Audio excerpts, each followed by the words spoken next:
Yes JEE physics students, question आपको दिखा दिया, डायग्राम में दिया। हर बार की तरह पहले यही कहूंगा कि पहले इसको सेल्फ प्रैक्टिस करें इसकी और स्वयं करने का प्रयास कीजिए, उसके बाद ही ये वीडियो देखने उचित है। हो जाता है आपसे तो बहुत ही बढ़िया, उससे बढ़िया तो कुछ है ही नहीं। फिर जब आप देखोगे तो ये इस पर्पज से देख सकते हो क्या उससे कोई और शॉर्ट मेथड है क्या, और अगर नहीं हुआ फिर तो उसको देखना आपके लिए बड़ा इंपॉर्टेंट हो गया। परंतु मेहनत करने के बाद अगर आप क्वेश्चन पे प्रैक्टिस करते हो तो फिर तक क्वेश्चन चाहे हो चाहे ना हो, फिर तो आप सॉल्यूशन बड़े प्यार से देखोगे, हर पॉइंट पे कंसर्न भी करोगे। पर अगर आप प्रैक्टिस ही नहीं करोगे तो मैं क्या कर रहा हूँ पता ही नहीं चलेगा मैं क्या कर रहा हूँ। ओके, तो पहले स्वयं इसको करने का प्रयास करेंगे, फिर हो चाहे ना हो तब यहां देखेंगे। तो मैं स्टार्ट करता हूं। एक होलो सर्कुलर ट्यूब, डायग्राम आपके सामने बना हुआ है।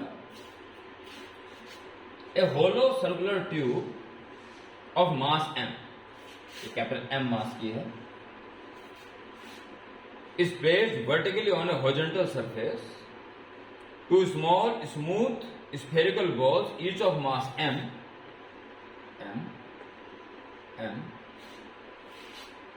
are held inside the tube at its topmost point. यहां थी पहले as shown figure. The balls are released simultaneously if the tube loses contact with the surfaces. If the tube loses contact, tube इस surface के contact को छोड़ देती है। बड़ा अजीब सा लग रहा है, बड़ा अजीब सा लगेगा शुरू में, पर जब ध्यान पूर्वक देखो तो एक स्माइल के साथ इसका कॉन्सेप्ट समझ में आएगा। If the tube losses contact with the surface when the balls have fallen through an angle of 60 degree, जब बॉल गिर के 60 डिग्री एंगल ये इधर ही इधर आ जाती है तो ये इसका कॉन्टैक्ट छोड़ने को तैयार हो जाता है। Find the ratio 6m1, ratio अपने निकल जाएगा। जो उसने दे रखा है उसको फॉलो करना है बस। देख कितना प्यारा क्वेश्चन है। सबसे पहले तो यही सोचना पड़ेगा कि ये उठेगा क्यों। तो प्यारो बच्चों सीधी सी बात है, जब ये गिरेंगी तो सर्कुलर मोशन होगा, सेंट्रीफ्यूगल फोर्स होगा, ये ऐसे फोर्स लगाएंगे, ऐसे के ये वाले कंपोनेंट कैंसिल हो जाएंगे, जबकि ये वाले कंपोनेंट ऊपर फोर्स लगाएंगे जो कि इसको ऊपर उठा सकते हैं। इस कारण से ये इसका कांटेक्ट छोड़ सकती है। सबसे मतलब बड़ा ही इंटरेस्टिंग पॉइंट तो इसी मोड़ पे आ गया कि उठेगा ही क्यों, इस कारण से उठेगा। ओके, चलिए जी, अब आप क्या करेंगे, ये देखिए, ये बॉल यहां तक आते आते कितनी स्पीड एक्वायर कर लेगी, पहले ये देख लीजिए, फिर सेंट्रीफ्यूगली बातें होंगी। कितनी स्पीड ये भी और ये एक्वायर कर लेगी। तो यही कॉन्सेप्ट है इसका। According to law of conservation of mechanical energy,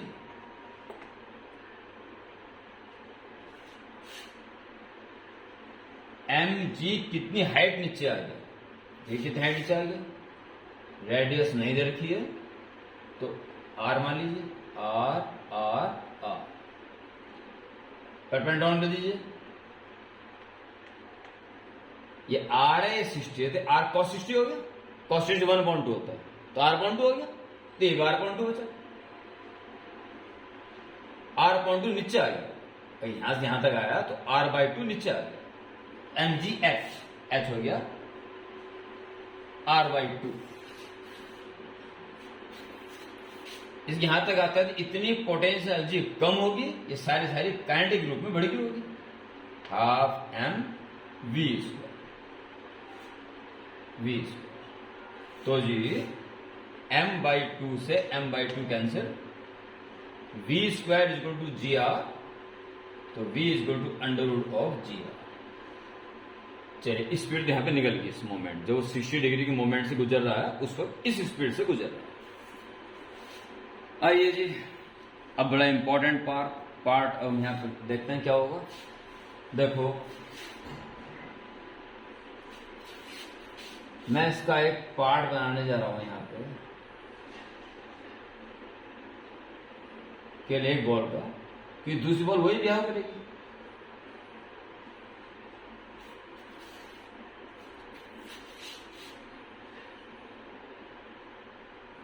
ये आपकी बॉल इस मोमेंट में है और इस पर भार जाने को तैयार है, तो इस पर ये भार वाली दीवार अंदर रिएक्शन फोर्स मार रही है और रिएक्शन सेंटर की तरफ जाएगी, ठीक है।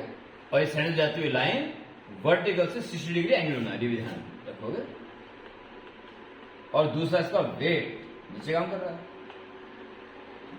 mg, और ये वर्टिकल से 60 डिग्री एंगल बना रही है, यानी ये भी 60 होगा नॉर्मल। और स्पीड इस वक्त है, हम निकाल चुके हैं स्पीड। तो इस वक्त सेंट्रिक तरफ जो फोर्स लग रहा है, जो कि सेंट्रीपिटल फोर्स का काम कर रहा है, एन तो पूरा पूरा लग रहा है, प्लस mg का कॉस कंपोनेंट भी काम कर रहा है, ओके। तो इसको आगे बढ़ाएं। For one ball, okay, for one ball की बात करते हैं, तो n plus mg cos 60, mg cos 60, ये मिल के काम कर रहे हैं इसका mv square upon r, mv square upon r, okay. इसकी सिंपलेस्ट फॉर्म बना दी जाए और n निकाल दिया जाए। n से n तो n तो हटाना है ना, जब n हटेगा तभी कुछ निकलेगा। तो ये हो जाएगा आपके पास, या चलो एक काम करो, जितना आ रहा उतने लिख दो, n plus mg cos 61/2, mg upon 2, और is equal to v square की वैल्यू v स्क्वायर, तो जी आर लिख दो, r कट जाएगा, तो लिख दो G R by R, so n is equal to mg और माइनस mg बाई 2, तो mg बाई 2 ये निकल गया। और अब ले लीजिए फॉर ट्यूब। अब ट्यूब के बारे में बात, ये एक बॉल की बात होगी थी। फॉर ट्यूब, अब हम ट्यूब के बारे में बात करते हैं। तो ट्यूब की कहानी क्या है? ट्यूब की कहानी कुछ बड़ी विचित्र सी है।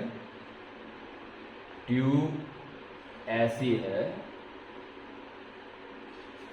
और जितना ये बॉल इस पे ऐसे फोर्स लगा दी होगी उतनी रिएक्शन दे रहा होगा, जैसे हमने एन मान ली तो एन ही रहा होगा, जो कि वर्टिकल से 60 डिग्री एंगल बनाते हुए 60 डिग्री एन तो एन cos 60 मिलके इसको उठा रहे हैं एम मास को, जबकि एन sin 60 और एन sin 60 कैंसिल हो रहे हैं। तो फॉर ट्यूब क्या करोगे? N cos 60 plus n cos 60 into 2 कर दो। ये नेट फोर्स हो गया अपवर्ड, जो कि पूरे एम, कैपिटल एम ट्यूब का मास जी के इक्वल हो गया। बस एक बार एक बॉल लेना था, एक बार ट्यूब लेना था, बस कहानी खत्म था।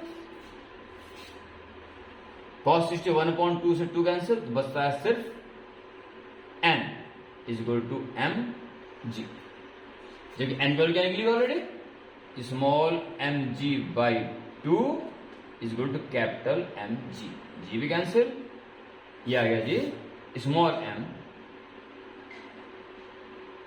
अच्छा निकालना क्या है, रेशियो क्या निकालना, तो यही उतना घुमा लो उसको।